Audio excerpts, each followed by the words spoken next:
আসসালামু আলাইকুম ও রহমতুল্লাহ। আজ আমি আপনাদের সামনে তুলে ধরেছি সন্তান প্রতিপালনে মুসলিম ও অমুসলিম মায়ের পার্থক্য। ইসলাম থেকে বঞ্চিত অমুসলিম মা তার সন্তান প্রতিপালন সম্পর্কে যা কিছু চিন্তা করে তা এ নশ্বর দুনিয়া পর্যন্তই সীমিত। মৃত্যুর সীমানা পার হয়ে তার দৃষ্টি অনন্ত জগৎ পর্যন্ত প্রসারিত হয় না। নিজের সন্তান হওয়ার কারণে সে তার শিশুর লালন পালন করে।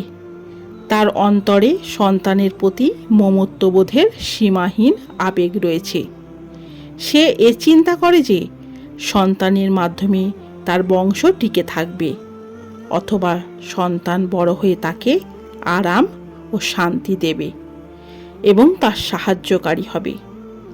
এ ধ্যান ধারণার বশবর্তী হয়ে সে নিজের সন্তানকে এমনভাবে প্রতিপালন করে যাতে সে পার্থিব দৃষ্টিকোণ থেকে সার্থক জীবনযাপন করতে পারে। আমাদের সমাজে এমন অনেক মা আছেন, অর্থাৎ যারা ইসলাম প্র্যাকটিস করেন না, তাদের মধ্যে আর অমুসলিম মায়ের মধ্যে চিন্তাভাবনা আর কাজের মধ্যে তেমন একটা পার্থক্য দেখা যায় না। কিন্তু মুসলিম ও অমুসলিম মায়ের লক্ষ্য ও উদ্দেশ্যের মধ্যে সুস্পষ্ট পার্থক্য রয়েছে। একজন প্রকৃত মুসলিম মা, যিনি ইসলাম প্র্যাকটিস করেন, সন্তান প্রতিপালনকে তিনি একটি দ্বীনি দায়িত্ব এবং আখিরাতের মুক্তি ও আল্লাহর সন্তুষ্টি অর্জনের মাধ্যমে মনে করেন।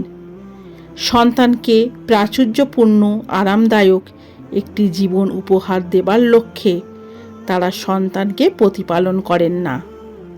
তারা নিজের অভিভাবকত্বে এমন মুমিন তৈরি করেন যাদের দৃষ্টি সুদূর প্রসারী হবে, যারা দুনিয়ায় আল্লাহর মর্জি মোতাবেক জীবন কাটানো এবং আখিরাতের আল্লাহর সন্তুষ্টি অর্জনের জন্য নিজেকে ওইভাবে পরিচালিত করবে। তাই একজন প্রকৃত মুসলিম মায়ের নিকট সন্তান প্রতিপালনের প্রশ্নটি শুধু পার্থিব দুনিয়ার ব্যাপারই নয়, বরং তার ভালো মন্দের প্রভাব সে জীবনেও প্রতিভাত হবে।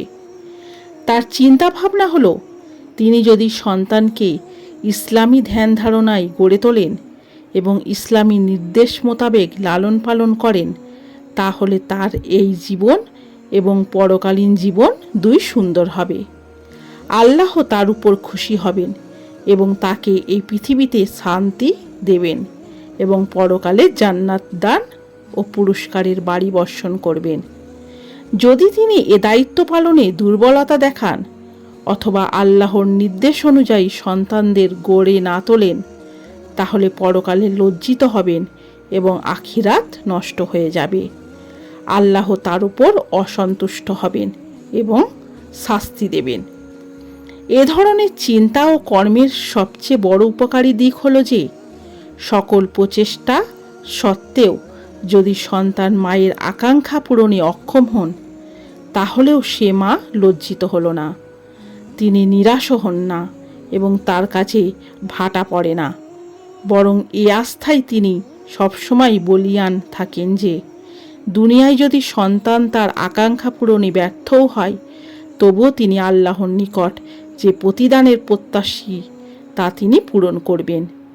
তিনি বড় শক্তিশালী। তিনি বান্দার সুন্দর কাজের পুরোপুরি প্রতিদান দেন এবং কখনো বান্দাকে প্রতিদান থেকে বঞ্চিত করেন না। ভিডিওটি যদি ভালো লেগে থাকে অবশ্যই লাইক, কমেন্ট আর আমার চ্যানেলটিকে সাবস্ক্রাইব করবেন।